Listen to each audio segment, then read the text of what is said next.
Hello, we're back here with another video today, guys. We are doing the 5 best defenders in this year's draft. I did this video earlier in the year, and it's been a few months. Some players have left, some players have stayed.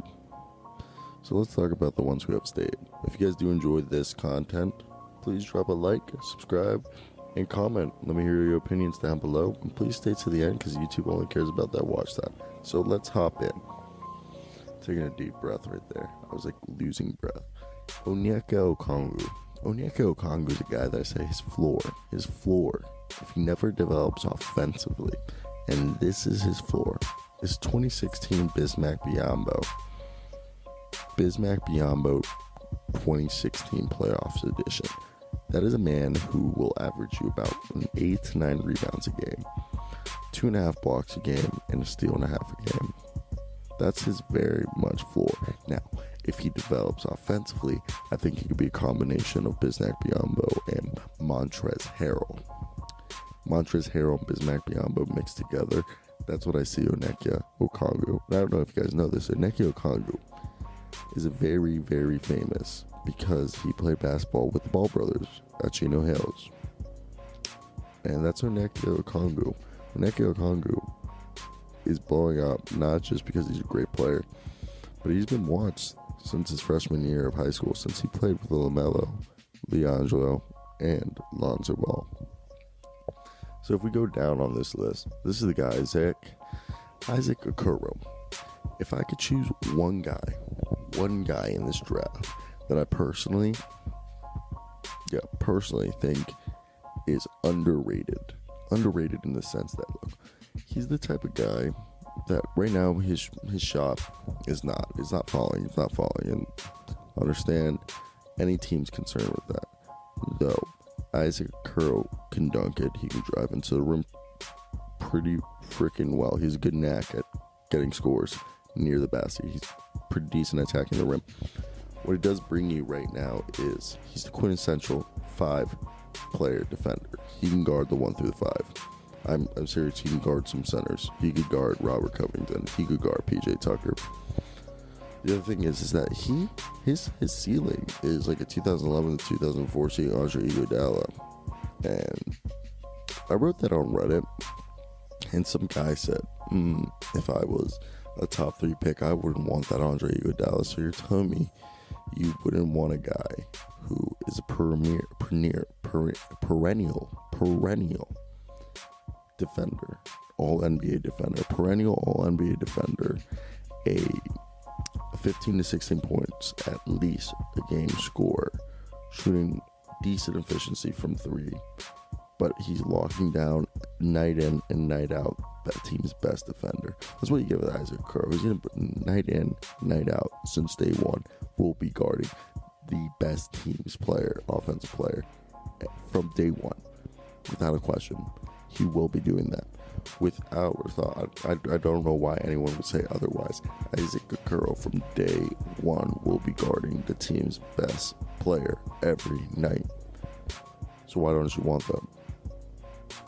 His offense game might not come around. He might end up being MKG. But the only reason MKG didn't develop was because of injuries, stunted his growth, and so did Steve Clifford. But it's a story for another time.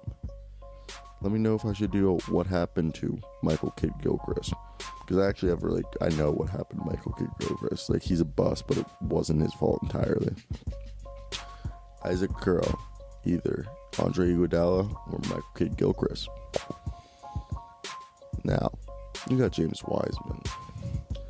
A lot of people says he has yet to actualize his potential as a stopper in the way other players have. But let me say, 7'1", 230 pounds.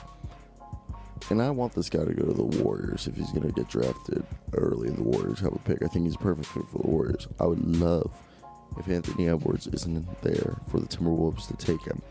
I would love the Timberwolves to take either Wiseman or Onyeka Okoro. But Wiseman, I would not be mad if we got Wiseman. Because if we got Wiseman, throw Cat at the power forward position, Wiseman, I mean, this could become a liability defense. Like, he has all the physical and tangible. I think it's like a 7'2" or 7'3" wingspan. 7'6" wingspan. He's a 7'6" wingspan. He's going to be a good rim protector. He's going to block shots. He's going to make people alter their shot when they're in the area. I have the hiccups now, and I'm really hoping they go away. But, or even James Wiseman. I just see James Wiseman either going to the Timberwolves, the Pistons, the Warriors, maybe the Knicks. I don't know. I don't think the Knicks are going to take him. They got Mitchell Robinson. James Wiseman right now is not the fourth best defender or third best defender in this class. He has the potential to be it. He has the potential to do it. I'm not saying that I don't think he can do it. I think he actually can do it. I just don't think it's there yet. It needs time to develop.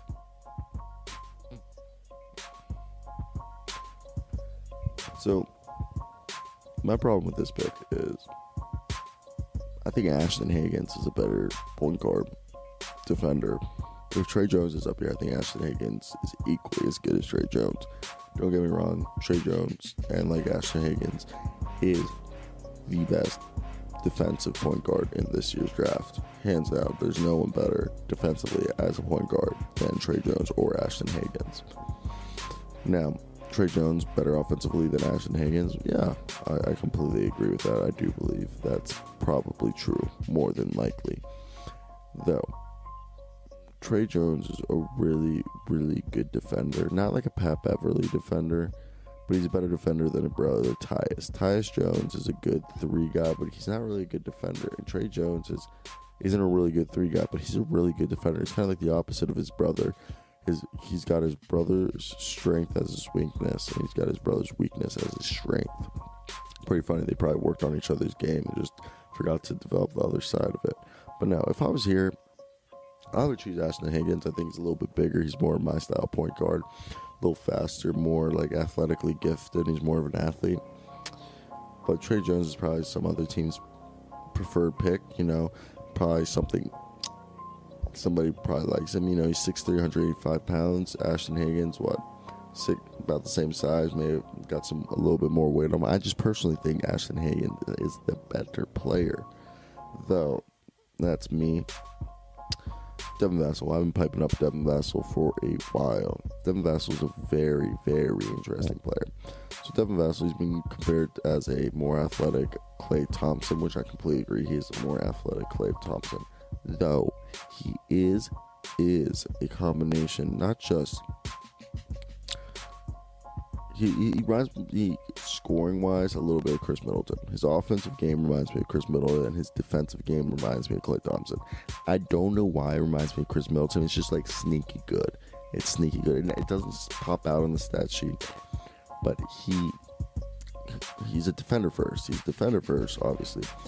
And another guy who's like this is Aaron Nesmith. Aaron Nesmith is better on the offensive side, while Devon's better on the defensive side. So if you need more offense, you go Aaron. If you need more defense, you go Devon. So I find it interesting that a player like Devon Vassell might not be drafted in the top 10. He might be drafted a little bit later than we think. But I think this is the type of guy who was shooting close to 40% by the end of his rookie year, and he'll probably be shooting 40% by his sophomore year. He didn't play a lot in college, but I don't know. This guy definitely has a lot of skill and a lot of untapped potential. He might be raw. He's got those long arms. He's quick. He's got really high IQ, basketball IQ. He's got great intangibles. He's a very fundamentally sound player. And I think at the end of the day, Devon Vassell's a player you should not let slip away from your fingers, especially if you're an NBA GM. We just have Vlad Divac just get fired. So if he's getting fired for drafting a guy, Marvin Bagley, over Luka Doncic, I can only imagine if you let the next Klay Thompson slip through your fingers. He's a Klay Thompson defensively, but you get my point.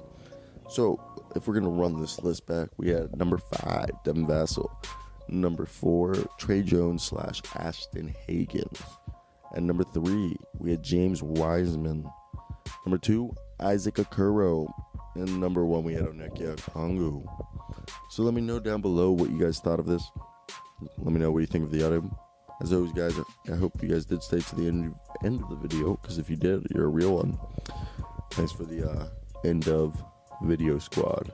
I always get to see the weird shit pop out, because I assume nobody watches these, but you know, like 15% of the people who watch my videos actually stick to the end, so let's get that number up. Hope you guys have a great day, because I know I will. Tell us, you guys. Puppies out.